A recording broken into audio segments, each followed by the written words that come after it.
Hello, my name is Gareth. You're watching the Hub Online Network. Today we have Deb Tuohey in the house. Say hi, Deb. Hello, everybody. Deb is a Deborah or Deb? Well, officially it's Deborah, but that's only what my mom calls me. So Deb is fine.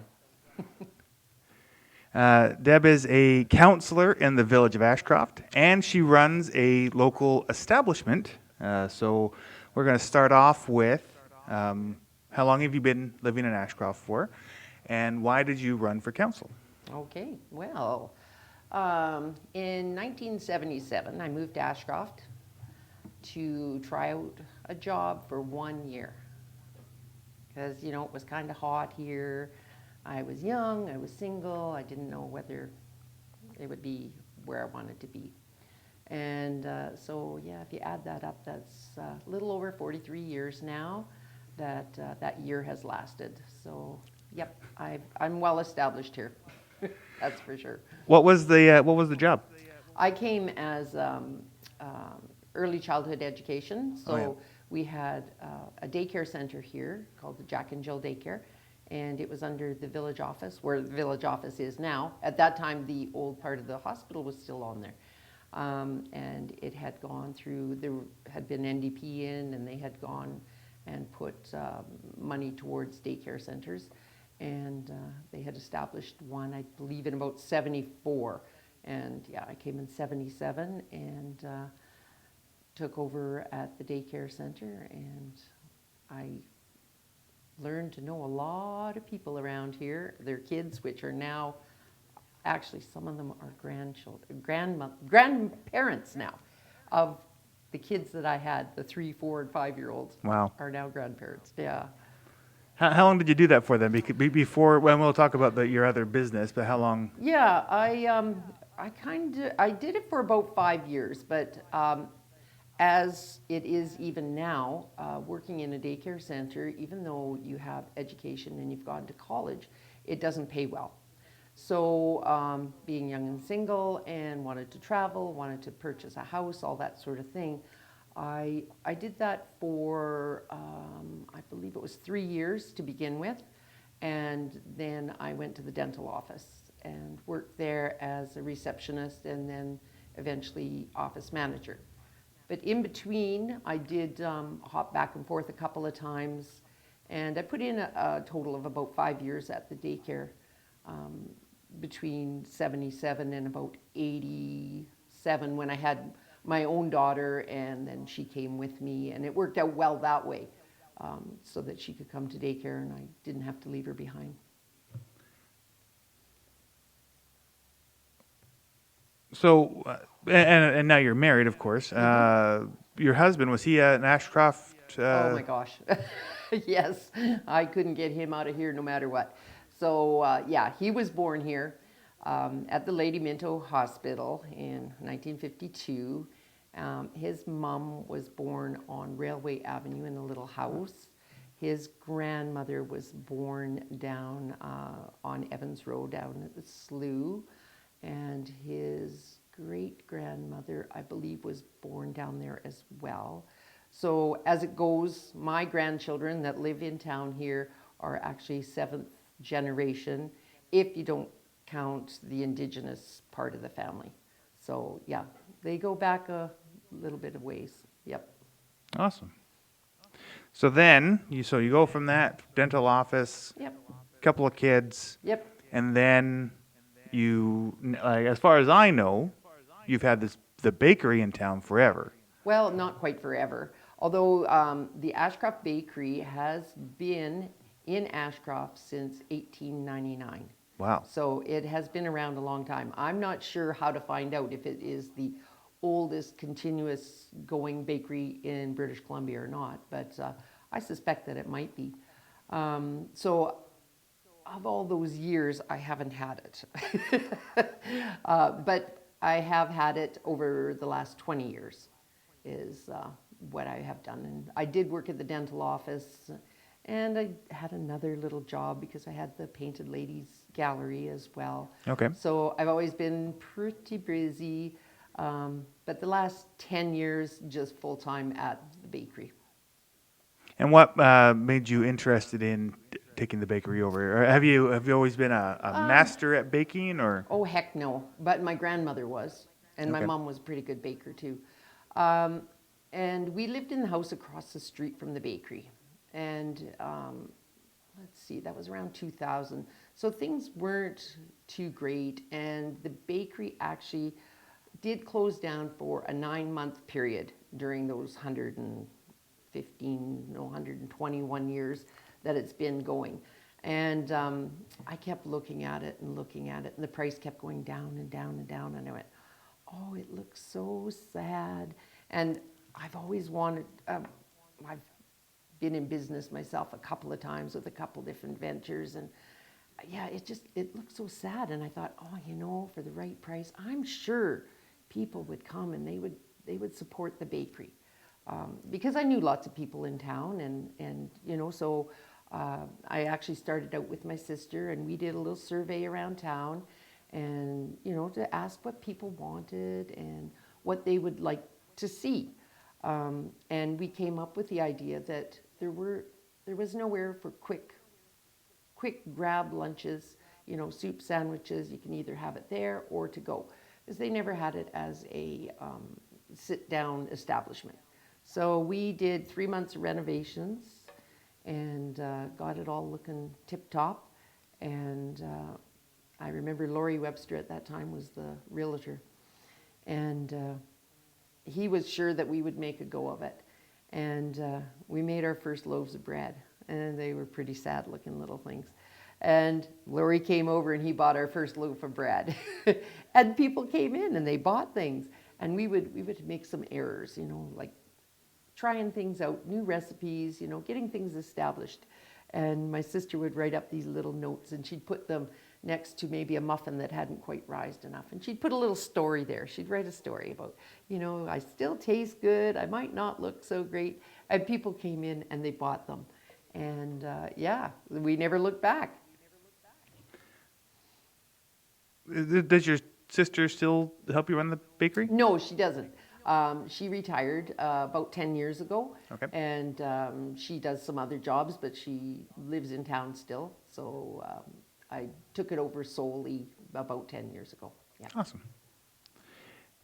Just to carry on with the bakery, you might as well, take ideas and go start to finish. Right. A couple years ago, you did try to sell it. I did, yeah. What was the just wanting to retire? Well, or? yes, my husband has been retired for 10 years. And I thought, at first I didn't want to retire at the same time, because that's not necessarily good on a relationship. So I thought, okay, well, I'll go a couple more years, and then I'll try and sell it so that I can retire. So I did it as a lease with the idea of the person purchasing it and taking it over. That didn't work out so well. So after 18 months of trying out retirement, which was lovely, and deciding to run for politics during that time, I ended up taking it back. So I took it back, we built the business back up again. I have the most wonderful staff in the whole wide world. And so I call myself semi-retired, because I can kind of come and go as I want. Right. And, I'm there every day. I have a presence, and, I keep track of things, and they know I'm around, but they're so capable.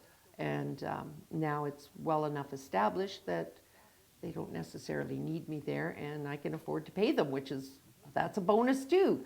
Yeah, so that's kind of how that's gone. And hopefully in the near future, I will be able to join my husband in retirement. I'll be getting a couple of pensions. So. Well, there you go.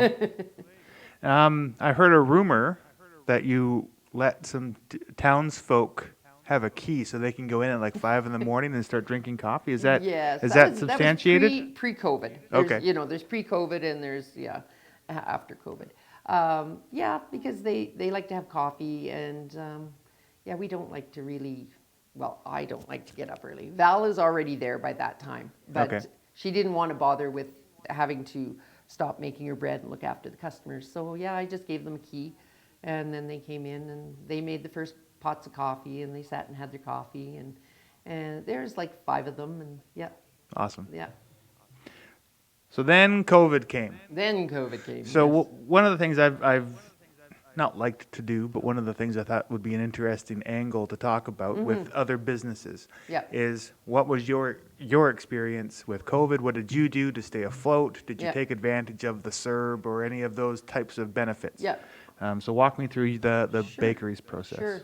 So this year I thought I would try that retirement thing. So in February, my husband and I went on a trip down to the States. Yeah. And we spent a month away and we really enjoyed it. So we came back at the end of February thinking, oh, this would be great. I think we could do this, you know. And even if I do own the bakery, you know, we could probably manage to take a couple of months and go away each year. So we came back, and at that time they were shooting Oh, Twilight Zone? The Twilight Zone, thank you. And so we were incredibly busy. And that was kind of why I came back at the end of February, because March was really busy. So we were just absolutely going gung-ho, and it was nuts.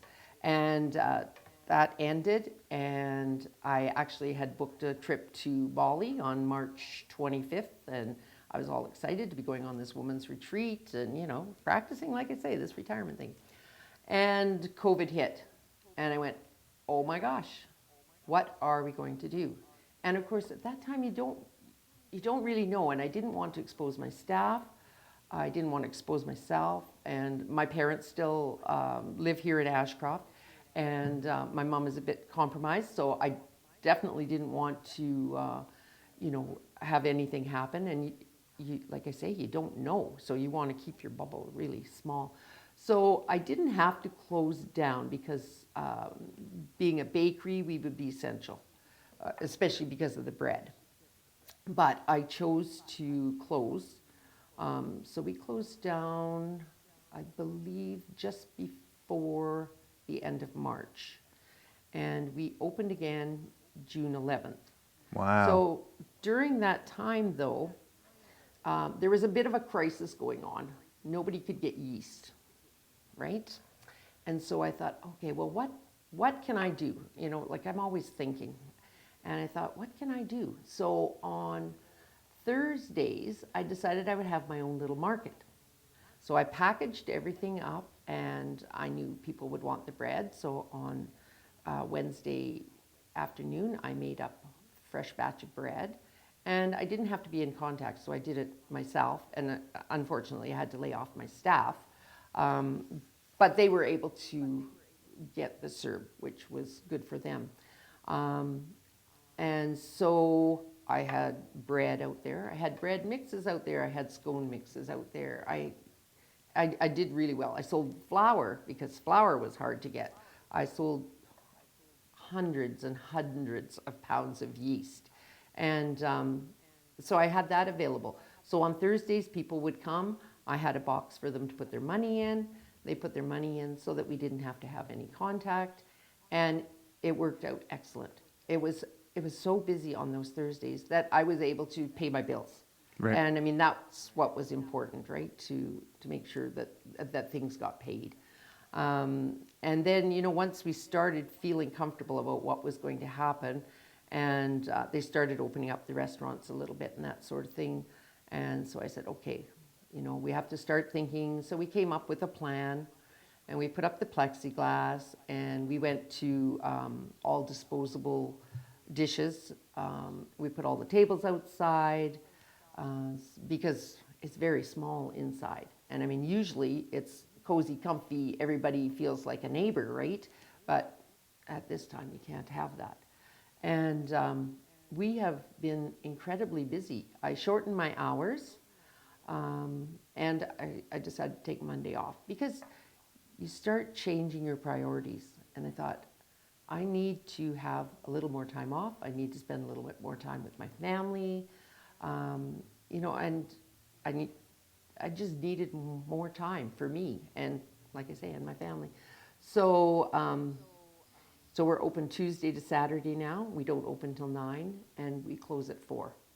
And it has worked out so well, and we are so supported. It is unreal. And the tourists, my gosh, we get tourists from everywhere. I think that closing the border and people still want to do things, they don't want to feel closed in. So they've been traveling. I mean, there is not a campground around that you can, even now, you can't get into. So we've seen a lot of people, and we put up the rules, you know, that we only allowed 3 people at a time in the bakery, and they patiently wait outside. A lot of them wear their masks. We have hand sanitizer right there, and yeah, it's gone really, really well. And so I don't see it as a bad thing, making people stay closer to home. Right. For me, it's worked. So that being said, so it's not mandatory for you to wear masks in the bakery. No.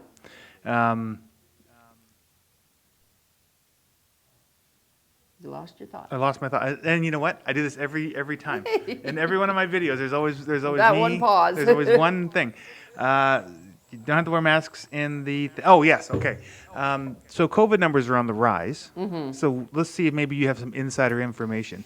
So you run a business and you're a counselor. Numbers are on the rise. Yep. Do you think that there's going to be another possible forced shutdown? Yeah, I'm hoping not.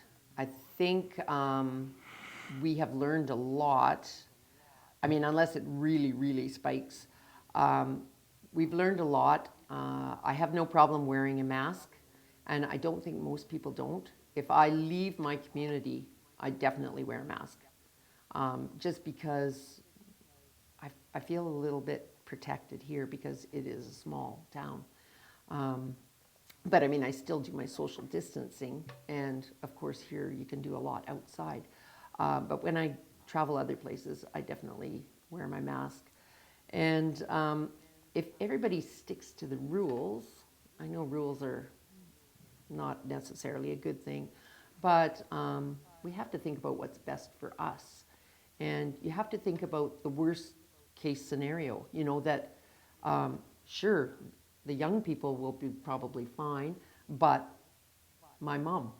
So, you know, I have to think about that. Hopefully I don't have to close, and hopefully she can still get out socially, because that's really tough for her, not to be able to get around. And so hopefully if we go with what Australia had this year for their winter flu season, they actually, the flu itself was down incredibly. So hopefully by following what they did, that we won't have a bad flu season. Right. So that, yeah, if we have to deal with COVID, we can deal with that, but we aren't also dealing with a massive flu season. So it's just, you know, it's a one day at a time type of thing. Yeah. Have any of your staff had to test for COVID? With the idea of if someone comes in with Yep. a sniffle or a light cough, Yep. ideally, especially dealing with food, Yep. they should be checked. So Yes. Is that part of your specific mandate? Or? Yeah, oh, you are not allowed to come in sick at all. One of my staff was sick. She didn't require the test, and she had only worked actually one day. It was one of my students. And so she just wasn't allowed to come to work. I mean, that's the unfortunate thing. You know, before people would come in to work, you know, with a bit of a sniffle or whatever, you know, but nah, it's just not allowed now. Right. Yeah, so nobody has actually been tested. One of my relatives was tested, but it was negative, so yeah, so thank goodness. Yeah, otherwise I would have had to shut everything down. Right. Yeah.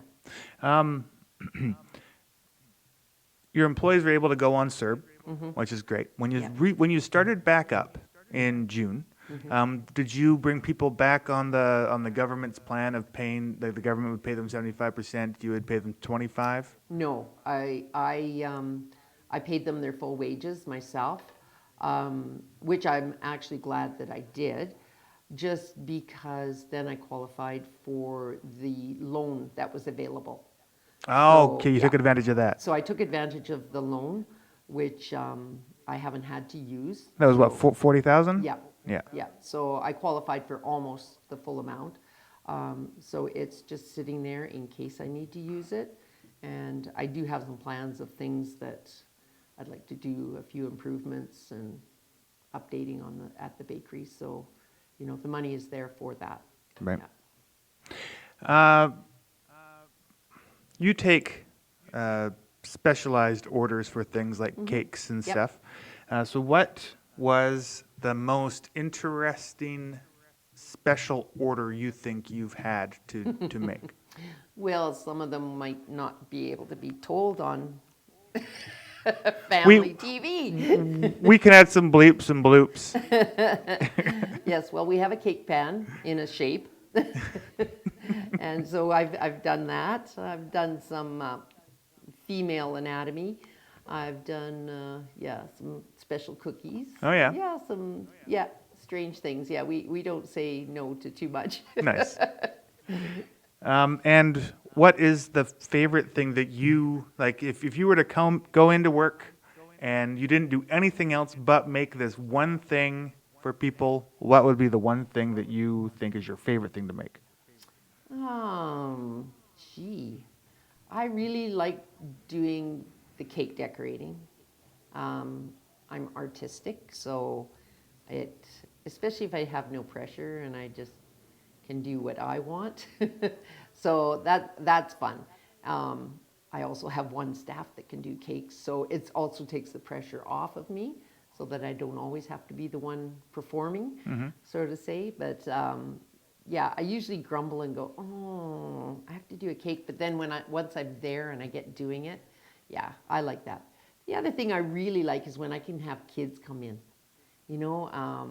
Last year we did gingerbread houses. Right. So that's fun. We've done sushi making classes. Yeah. And that was fun. Did you bake the rice or? No, the rice came made. But we learned how to roll. Oh, there you go. Yeah, so things like that, yeah. Or I'll have my grandkids come in and they'll decorate a cake for their dad for his birthday or whatever. And that sort of thing is fun. But see, I'll be able to do that stuff even when I retire. Not Right. the cake decorating. No. Fair enough. It's just going to be for family only, for sure. And you're fairly active in town. So I remember through COVID, at least, you did Communities in Bloom or Beautification Society. Yeah, I'm part of Communities in Bloom. So as usual, we did our planters this year, and we've done the geraniums in them. And of course, geraniums need to be trimmed. So that's one of the things I started this year was a group that we went out on Thursday mornings and just did deadheading. Right. So we're the deadheaders.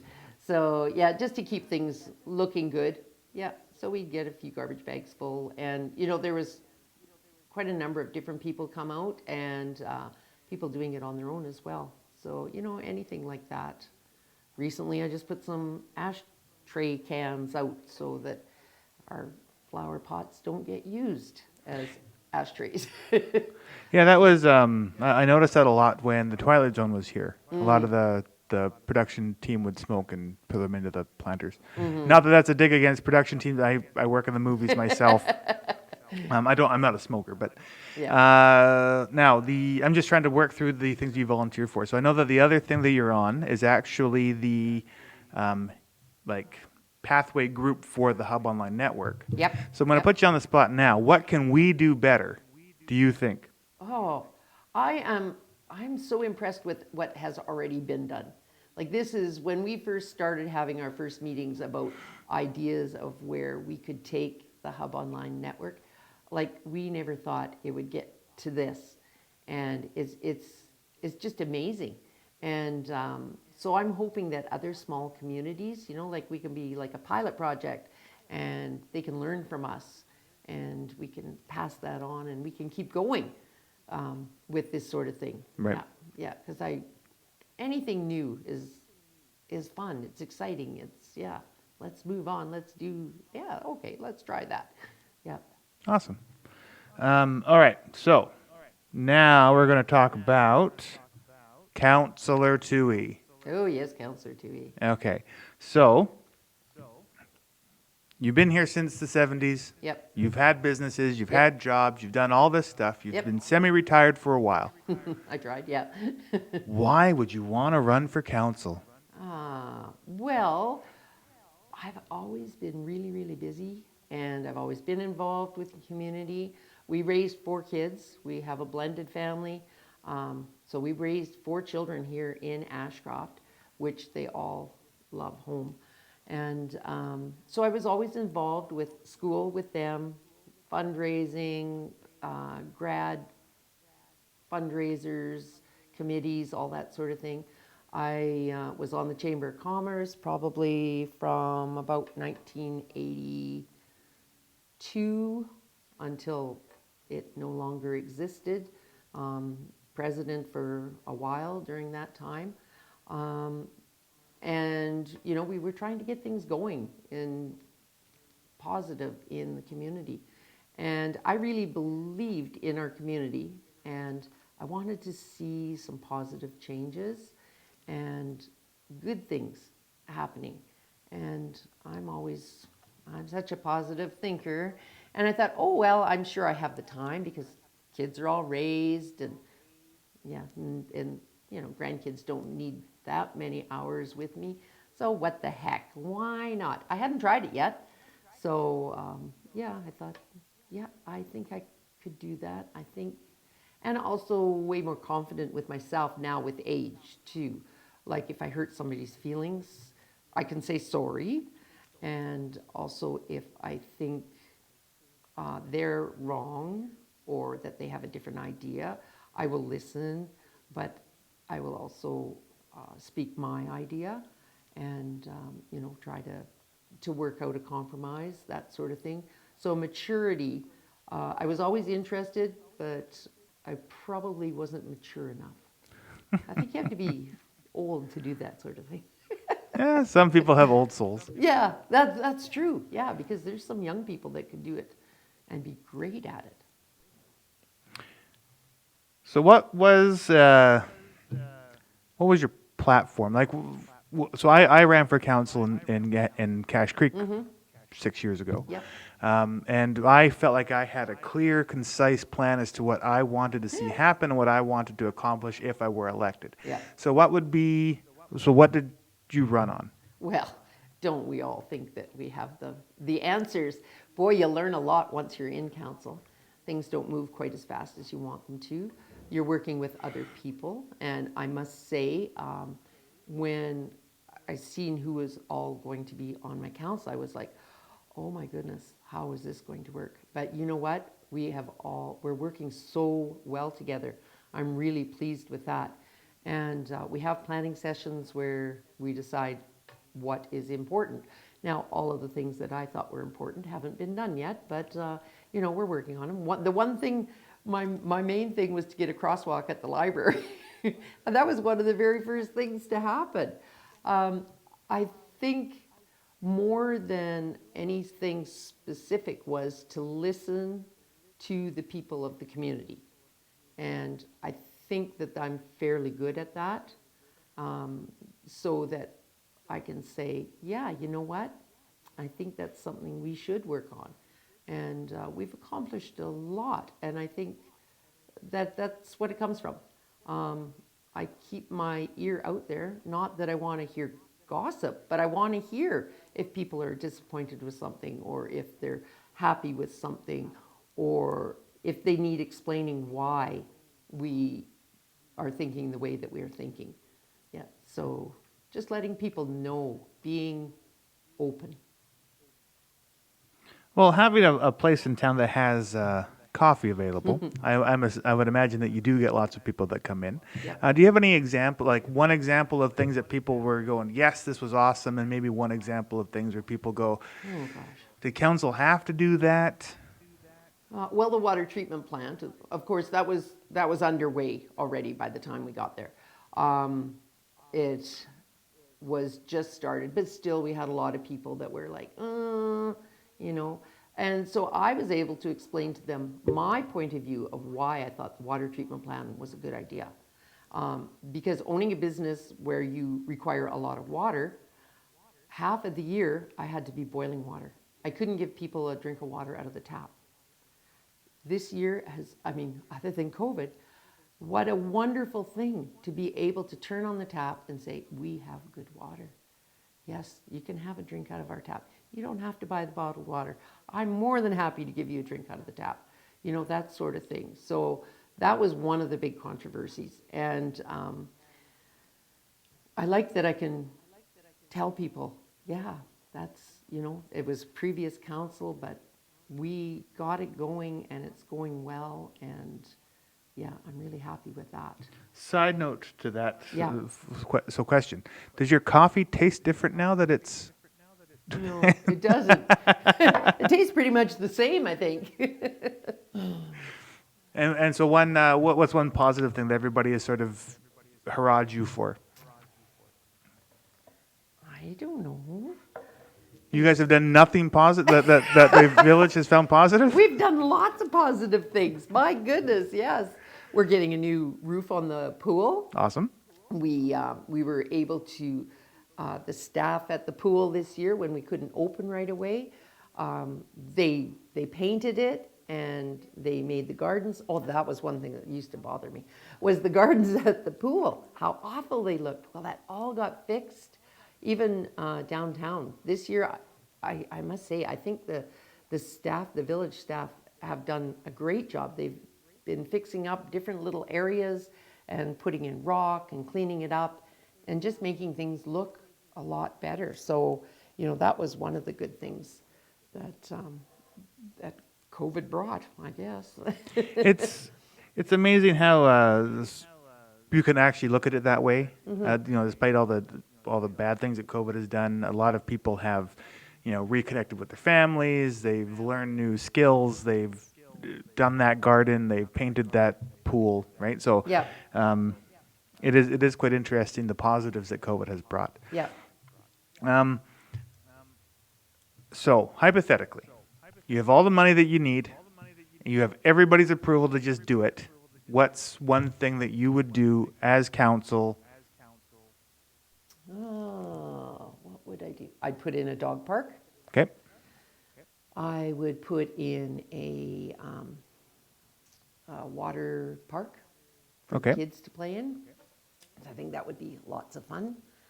I would clean up more downtown, empty lots.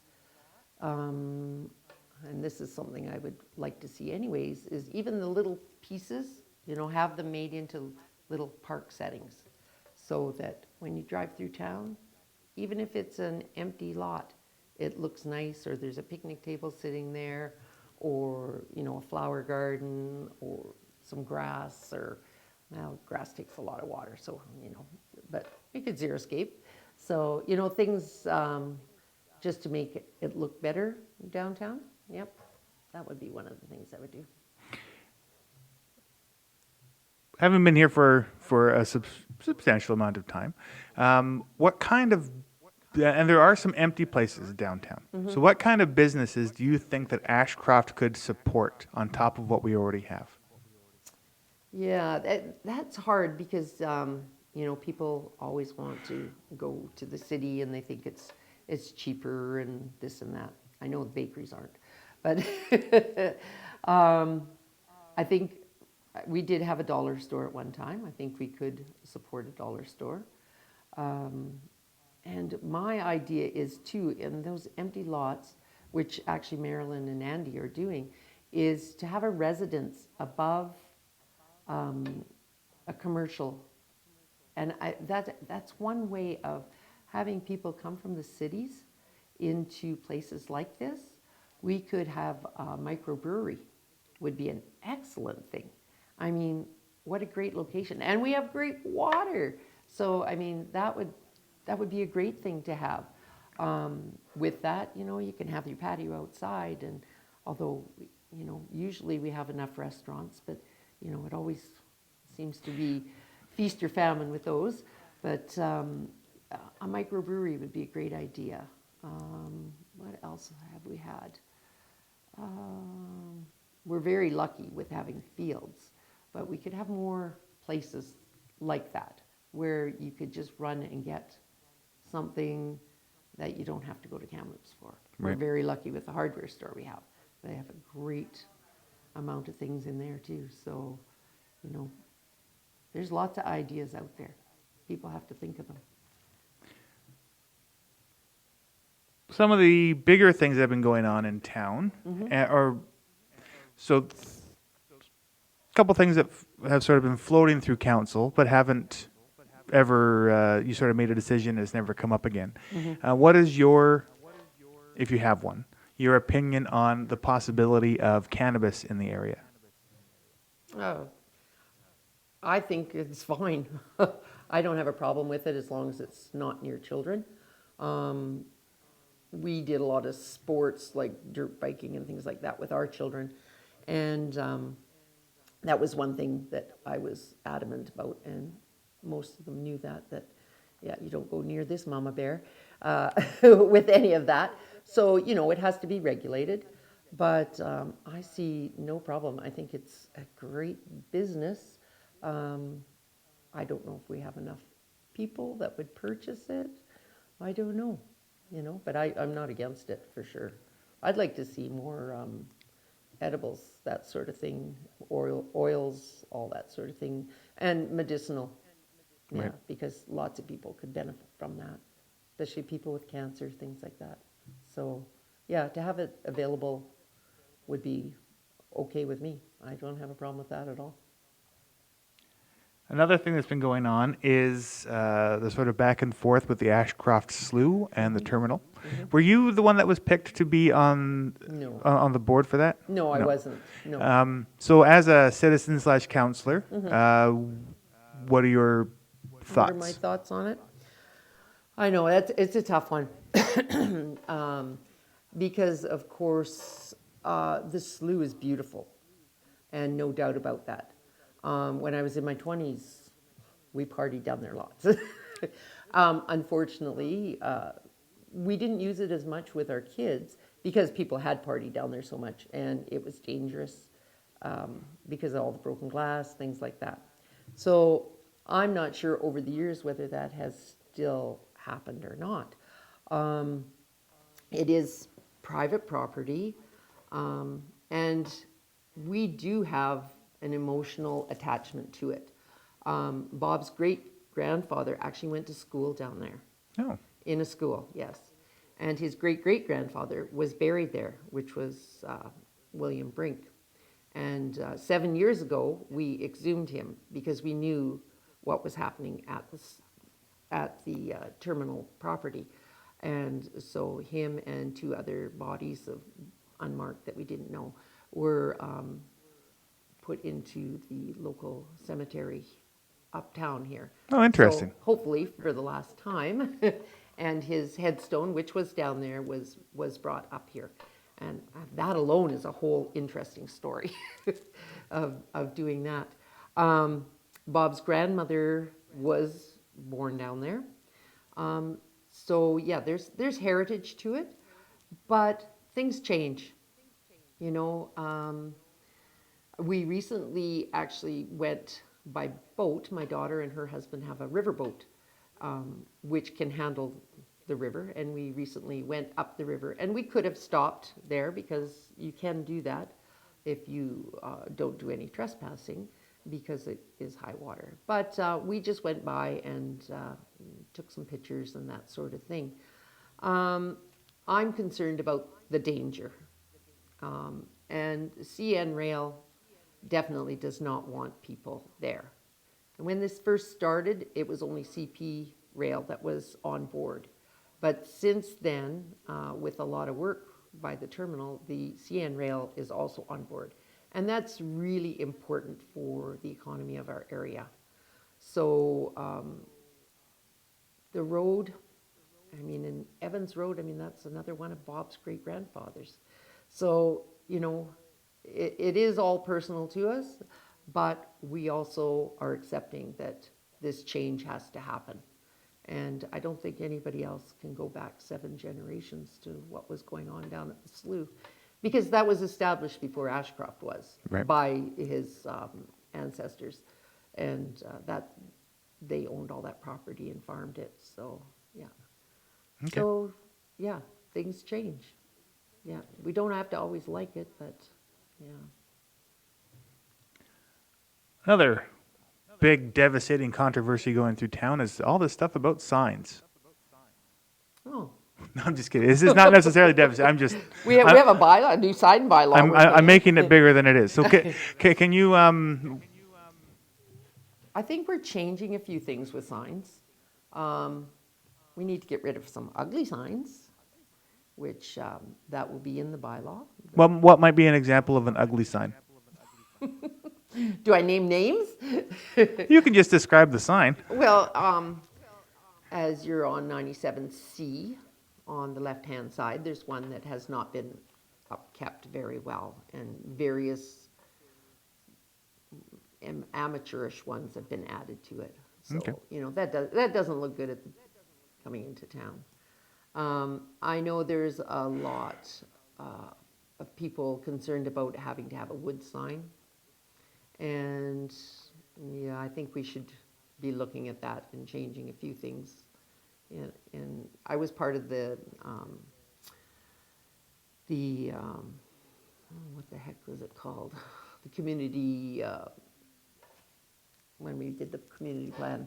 Okay. And yeah, we went with what had been there sort of previous, wood, but you have to take into consider the cost. I mean, wood's gone up in cost a lot. And we want things to look nice in town, and you don't want signs just stuck everywhere. Right. So I don't see it as a big thing. What about so since the 2017 wildfires, one of the things that has also been thrown around about signs is the possibility of one of those yellow sign, like black and little bulbs that Yep. to tell you information that's Yeah. going on. Has there been any movement? Yeah, I heard about that, last November. Yeah. And then I've never really heard about it again. Yeah, So we've kind of put that idea on hold, although I know that the hub was talking about perhaps supplying us with one. What we did is we went to the public and we asked them on communication what they would like to see and what was most important to them. And the sign wasn't one of the top three.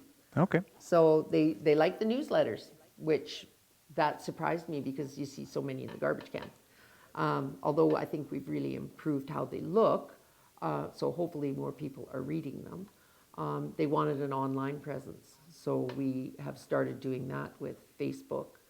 I don't know if they do Twitter and all those other things. You do Twitter. Do we? Yeah, I don't Twitter.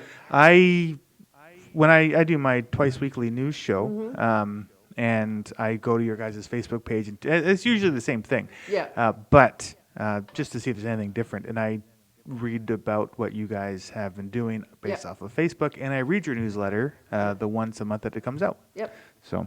Yeah, well, that's good. See, somebody reads it. I always do too, see what I've been doing. So those, and we have been talking about a phone out system. I know with myself and Sandy Agatiello, we did a phone list so that we could do, or a phone tree. But there is also a program that we can do so that it automatically phones people, emails people, that sort of thing. Right. So that's another thing that we're looking at. Yeah, because we want to make sure it's safe. We've done the evacuation off of the Mesa, so we'll be working on actually making that happen on the easiest way to get off of there if the other side is blocked, those sort of things. So yeah, we definitely are always still talking about those things. Awesome. In the plans.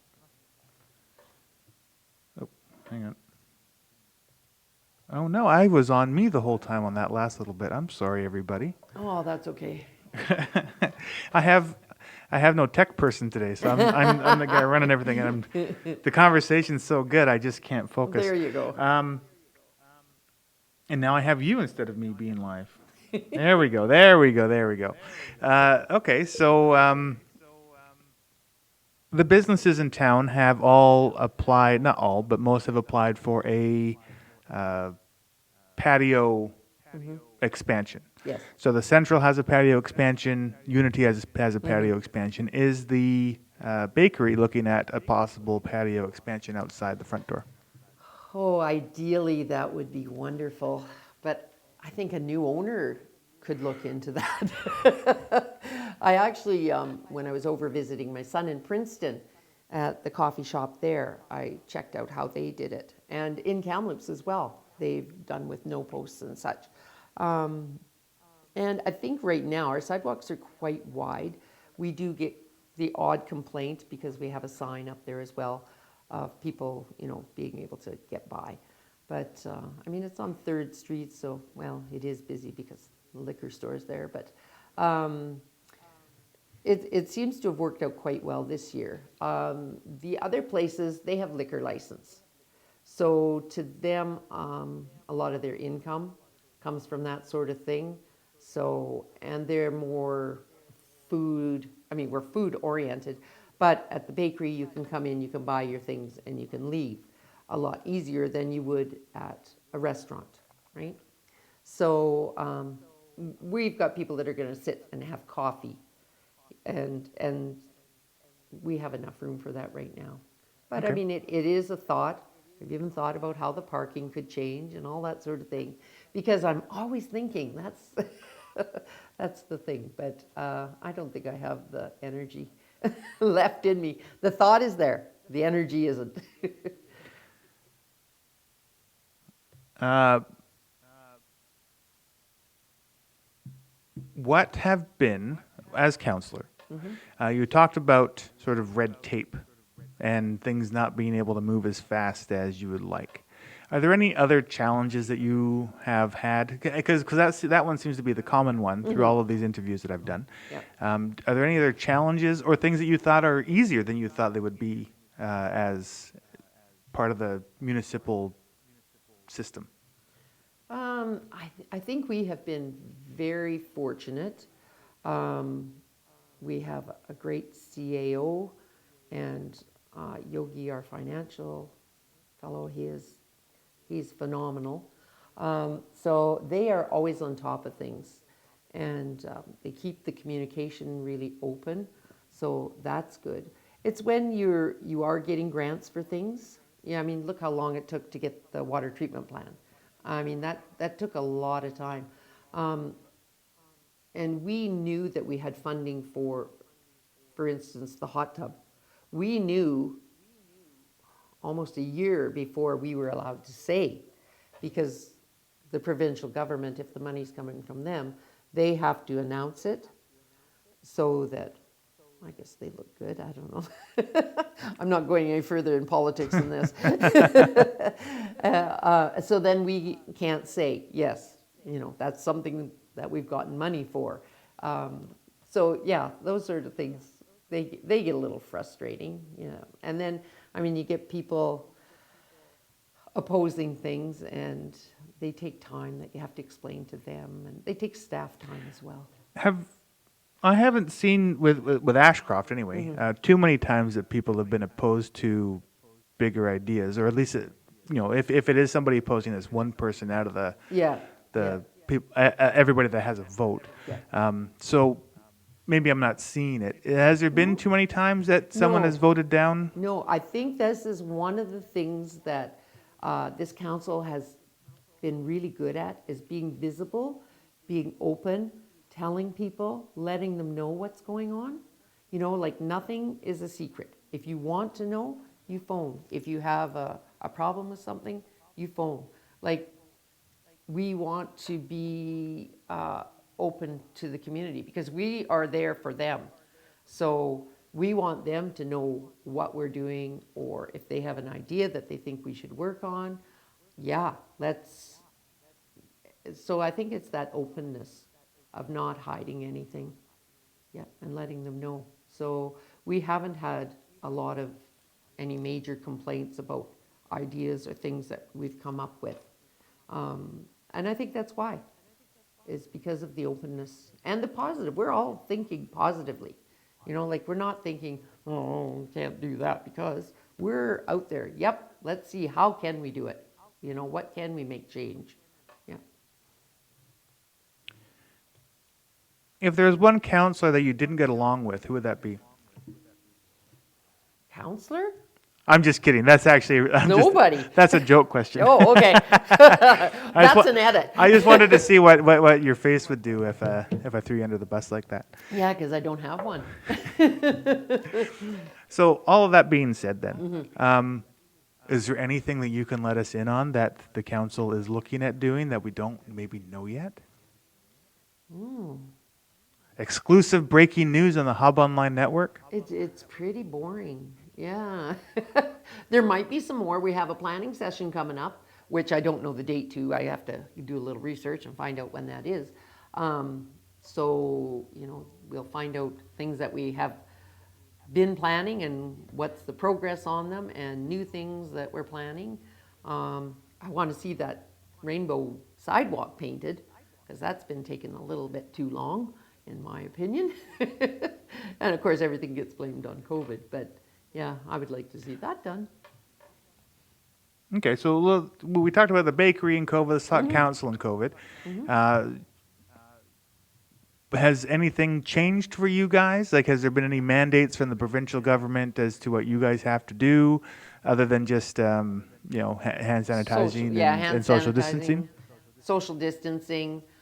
We didn't get to go to the UBCM, which is the big meeting of everyone in BC, which is so educational, and I really enjoyed last year. We actually had it though this year, but it was sitting in my recliner in my house and listening to various things. Yeah, but you guys, so also since this election has been called forth, you guys lost the opportunity to talk to everybody that was a minister.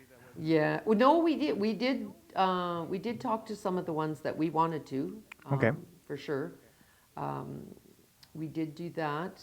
And I'm trying to remember who we talked to because it was a good meeting. Oh gosh, it's gone. That's fair. So we did have that one meeting, and we had that at the office because we now have a great system where, well, you've seen it, how we can communicate all the various ways. So, you know, that's really a good thing. So we can still keep in touch with what is going on. Yeah. So yeah, the election, there were a couple of things I didn't watch during the UBCM because I went, oh, really? I would have much rather listened to some of the other programs personally. Okay, so that's really all the questions I have for today. Is there anything else that I might have missed that I was you thinking of something too. want to talk about? You want to blow our minds with? Oh, it's hard to blow anybody's mind. Yeah, unless you watch me do Zumba or something, but that's not going to happen. I can't think of anything else. There was something I was thinking of, but you know how it is. It's gone. We can always do this again. Yeah. Okay. Yeah. Well, then I'm gonna call the interview there. So, Okay. Thank you very much, Deb, and everybody at home. Thank you for watching. If you want Deb to do anything special in the future, you can just leave a comment on this video, or you can email Deb at D2E at ashcroftbc.ca. Awesome.